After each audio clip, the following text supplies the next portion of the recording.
Pete yn ceisio newid cyfeiriad y chwarae rhwng gipiau gan Liam Thomas. Thomas yn gwibio lawr y dde. Arsan yn ceisio cadw lan at y postyn pella mae'n mynd. Dyma Webb yn dod amdani! Ac mae'n nghefn y rwyd! Ac mae'n gol i rwyd i hun! Dwi'n meddwl gan Matty Owen, ond y gwaith caib ar haw yn cael ei wneud gan Liam Thomas lawr y dde ac yn erbyn rhediad y chwarae. Mae'r tîm cartre ar y blaen.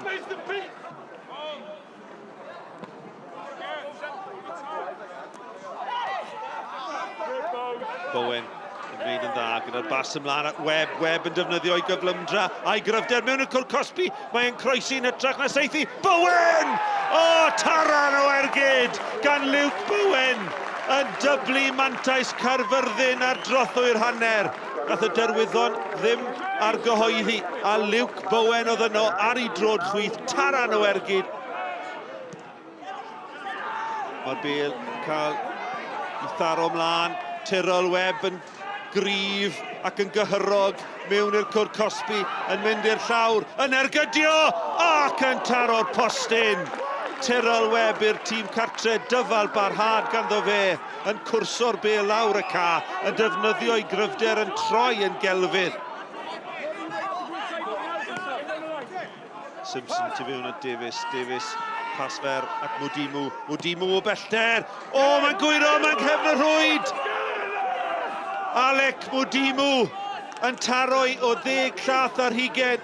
Oedd y bêl yn symud o gwmpas, ond mae wedi twyllo Liedzi yn llwyr. Wedi bod yn gystyliaeth a rhwng y ddau Davies pen pella James a Mael. A dyma James ar y bêl unwaith eto. James Davies yn dewis y llwybr tu fewn, o Walters yn ei daclo fe. Yn parhau i fynd, y bêl yn cael ei chwarae'n sgwar ac Matty Owen. Owen sy'n ffafrio drwy'r chwith, yn ei chribanu ddi! Yn berffedd! Ac mae'r Derwyddon yn gyfartal. A Owen yn gwneud yn iawn am ei gamgymeriad yn yr hanner cynta wrth rhoi Caerfyrddin ar y blaen. A Matty Owen yn chrymanu gol wych heibio i Liedzi.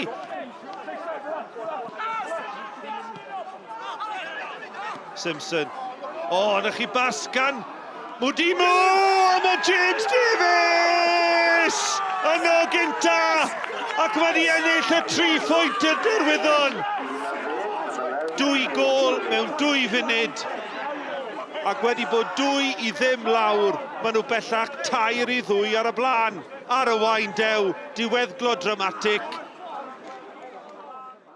Pawb yn gwybod dwi'n codi llais ar ochr y cae, ond dwi ddim yn gwneud a lot yn y stafell newid, ac mae'n rhaid fi ddweud un o ddau geiriau wrth nhw gyd, ac wedi cael perfformiad fel yna, ail hanner, ac amosod fel dda'r ni, mae'n wych ysdi.